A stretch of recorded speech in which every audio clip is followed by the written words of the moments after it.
Chapter 13. Cassia. At first, the area near the museum seems empty, and I clench my jaw in frustration. How am I supposed to earn my way out of Central if no one's trading?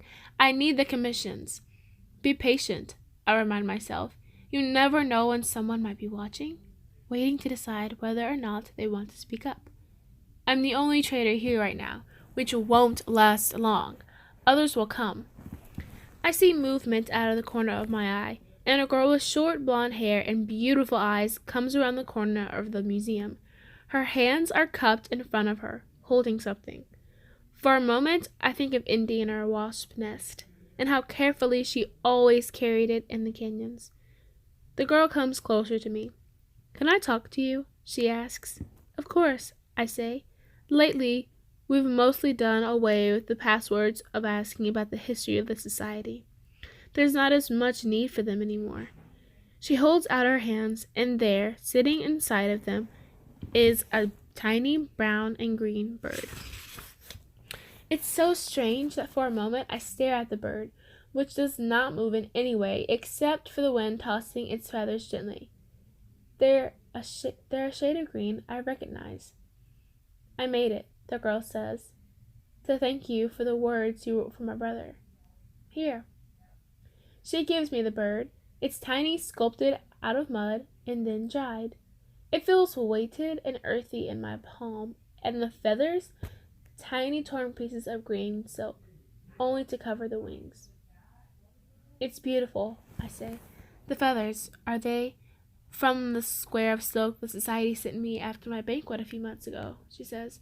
"I didn't think I needed it anymore." She wore green, too. "Don't hold the bird too tightly," she says. "It might cut you."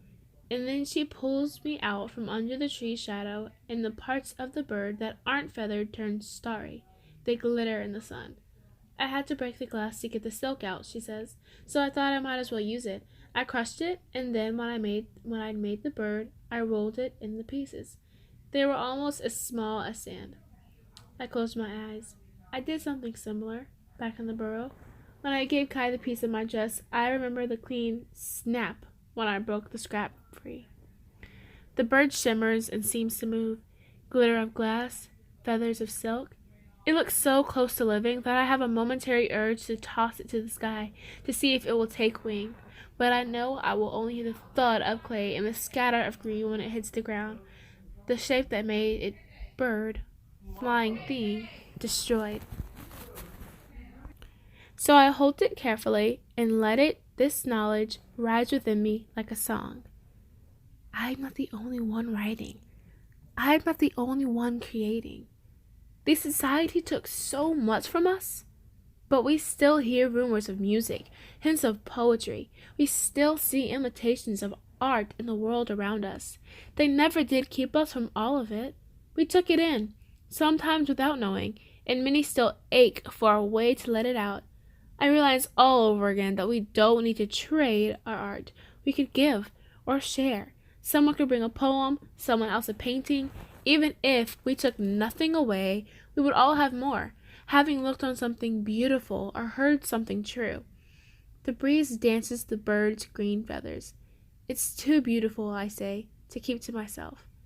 "That's how I felt about your poem," she says eagerly.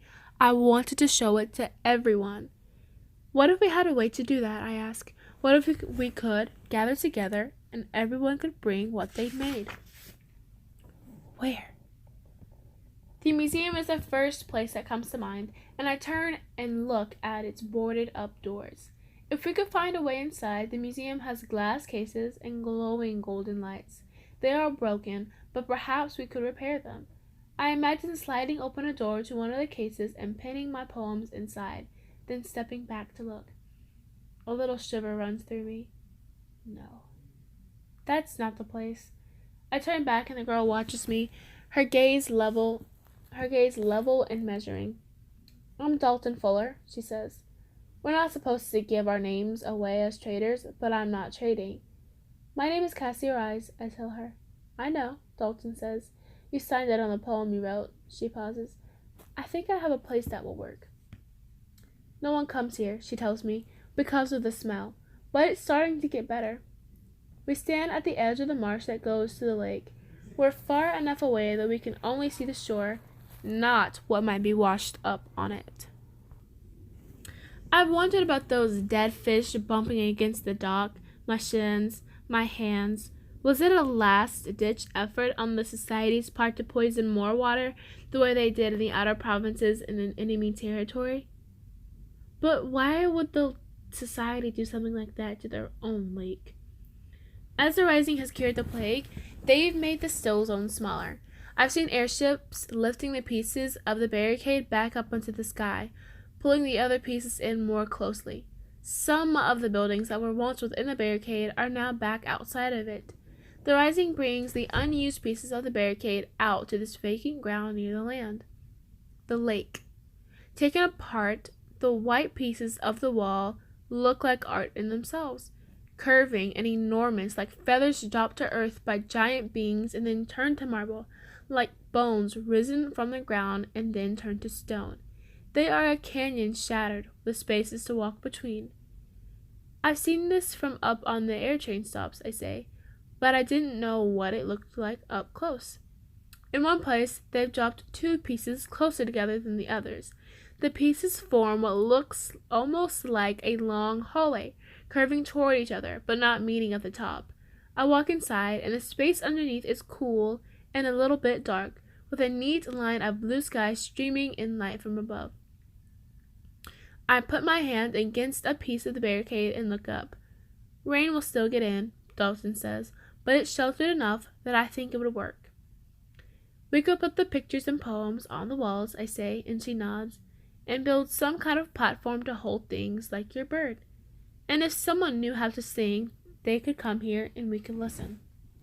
I stand there for a moment, imagining music echoing along the walls and out over the ruined, lonely lake. I know I need to keep trading to get to my family and sorting to keep my place in the rising, but this also feels like something I have to do. I think Grandfather would understand. Part 3. Physic. Chapter 14. Xander. I'm sending a group of new patients your way, the head of physic tells me over the mini-port. Good, I say. We're ready for them. We have empty beds now. 3 months into the plague, things are finally tapering off, thanks in large part to the increase in immunizations provided by the rising. The scientists and pilots and workers have all done their best, and we've saved hundreds of thousands of people. It's an honor to be a part of the rising. I go to the doors to let the transfer medics inside. Looks like we had a minor outbreak in one of the suburbs, one of the medics says, pushing his way in and holding on to one end of the stretcher. Sweat drips down his face, and he looks exhausted. I admire the transfer medics more than almost anyone else in the rising. The work is physical and exhausting. I guess they missed their immunization somehow. You can put him right over there, I say. They move the patient from the stretcher to the bed. One of the nurses begins changing the patient into a gown, and I hear her exclaim in surprise. What is it? I ask. The rash, the nurse says. She points to the patient, and I see red stripes running across his chest. It's bad on this one. While the red small mark is more common, now and then we see the rash extending all the way around the torso. Let's turn him and check his back, I say. We do. The rash extends to the patient's back. I glance down at my mini-port to enter a notation. Are the others like this? I ask. Not that we noticed, the medic says. The medics and I examine the rest of the new patients. None of them exhibit the acute rash or even have the small red marks. It's probably nothing, I say, but I'll call in one of the virologists. It doesn't take the virologist very long to respond. What do we have? He asks, his tone confident. I haven't had much interaction with him, but I know by sight and reputation as one of the best research medics in the rising. A variation? It looks that way, I say. The acute viral rash, formerly small and localized, is now manifesting on dermatomes all around the torso. The virologist looks at me in surprise. as if he didn't expect me to use the right language. But I've been here for 3 months now. I know which words to use, and more importantly than that, I know what they mean. We're already gloved and masked as per procedure. The virologist reaches into a case and pulls out a cure. Get me a vital stats machine, he tells one of the other medics. And you, he tells me, draw a blood sample and get a line running. It's nothing we didn't anticipate, the virologist says, as I slide the needle into the man's vein. The head physic watches us from the main port on the wall. Viruses change all the time. You can see different mutations of a single virus showing up in different tissues, even in the same body. I hook up the fluid and nutrient bag and start the drip. For a mutation to flourish, the virologist says, there would have to be some kind of selective pressure applied, something that made the mutation more viable than the original virus.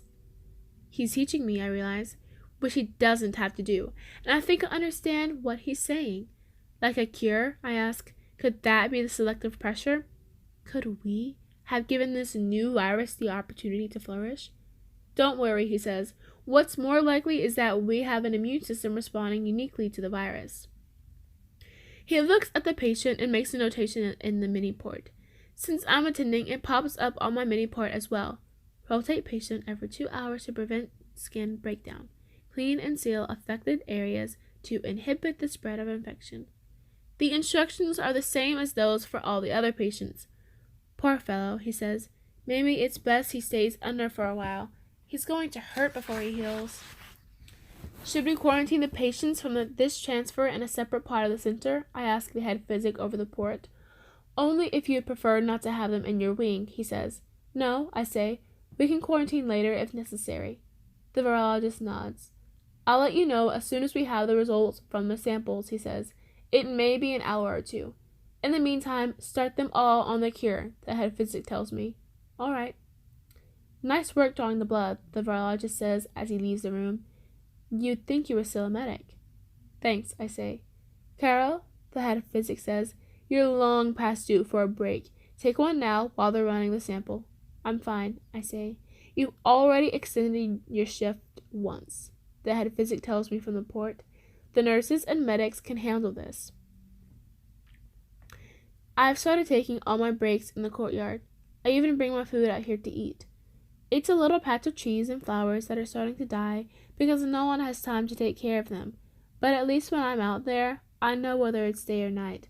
Also, I figure if I stay in the same place most of the time, there's more of a chance I'll see Lee and we can talk about our work and what we've noticed. At first, I think I'm out of luck because she's not in the courtyard. But then, right when I'm finishing my meal, the door opens and Lee comes out. Carol, she says, sounding glad. She must have been looking for me, too, which feels good. She smiles and gestures to the people in the courtyard. Everyone else has discovered this place. She's right. I can count at least 14 other people sitting in the sun. I've been wanting to talk to you, I say. Something interesting happened at our last transfer. What is it? She asks. A patient came in with a more acute form of the rash. What did it look like? I tell her about the lesions and what the virologist said. I try to explain selective pressure to her, but I do a bad job of it. Still, she catches on. So it's possible that the cure caused the mutation, she says. Even if it is a mutation, I say, none of the other patients have a similar rash. Of course, it could be that they haven't had time for it to manifest yet. I wish I could see them, she says. At first, I think she's talking about the patients, but then I see that she's gesturing in the direction where the mountains would be if the walls didn't block them out. I always wondered how people lived without mountains to tell them where they were. Now I guess I know. I never missed them, I say. All we had in Oreo was the hill, and I never really cared about that. I always liked the little places.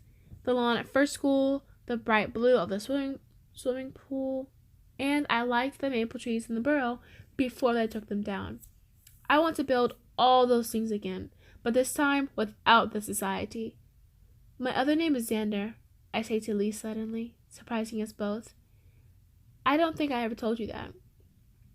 Mine is Nee, she says. That's good to know, I say. And it is, even though we won't break protocol and use each other's first names while we're working. What I like best about him, she says, her tone and then change of subject almost abrupt, is that he is never afraid, except when he fell in love with me. But even then, he didn't back down. It takes me longer than usual to think of the right thing to say, and before I can come up with anything, Lee speaks again. So what do you like about her? Lee asks. Your match? All of it, I say. Everything. I hold my hands out to my sides. Once again, I'm at a loss for words. It's a familiar feeling, and I'm not sure why it's so hard for me to talk about Cassia. I think Lay's going to get frustrated with me, but she doesn't. She nods. I understand that, too, she says. My time's up, and the break is over. I've got to get back, I say. Time to see how they're all doing. This all comes naturally to you, Lay says. Doesn't it? What do you mean, I ask. Taking care of people. She's looking in the direction of the mountains again. Where were you living last summer? She asks. Had you already been assigned to Kamas? No, I say. Back then, I was home in Oria, trying to make Cassia fall in love with me. It feels like a long time ago. Why? You remind me of a kind of fish that comes to the river during the summer, she says. I laugh. Is that a good thing?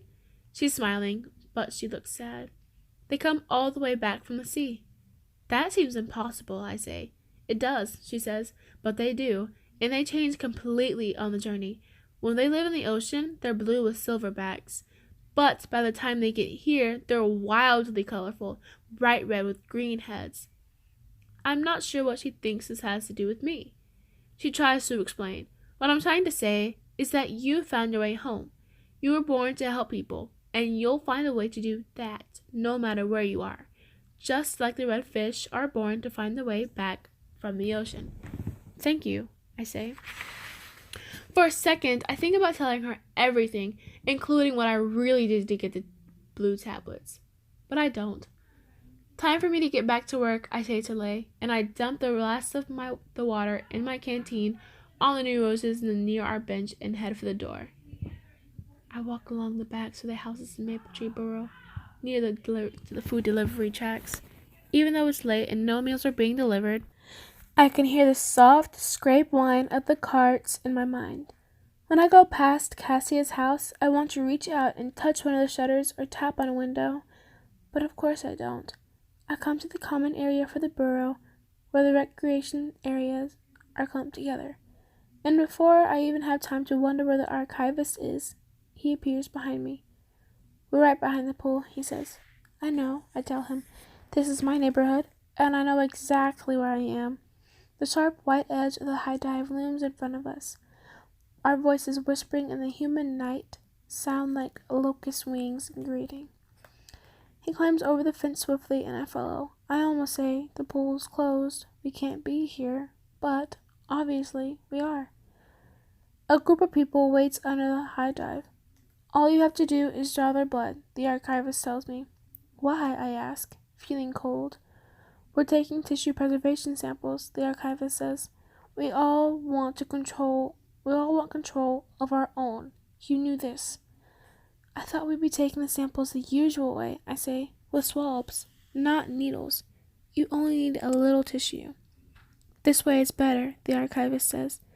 You're not stealing from us the way society does, one of the women tells me, her voice quiet and calm. You're taking our blood and giving it back. She holds out her arm. I'm ready. The archivist hands me a case. When I open it up, I see sterile tubes and syringes sealed away in plastic. Go ahead, he tells me. It's all worked out. I have the tablets to give to you when you finish. You don't need to know any more than that. He's right. I don't want to try to understand the complicated system of trading and balancing. And I certainly don't want to know what these people have paid to be here. Is a trade like this even sanctioned by the other archivists, or is this man conducting transactions on the side? What have I stumbled into? I didn't realize that black market blood would be the price of the blue tablets. You're going to get caught, I say. No, he says, I won't.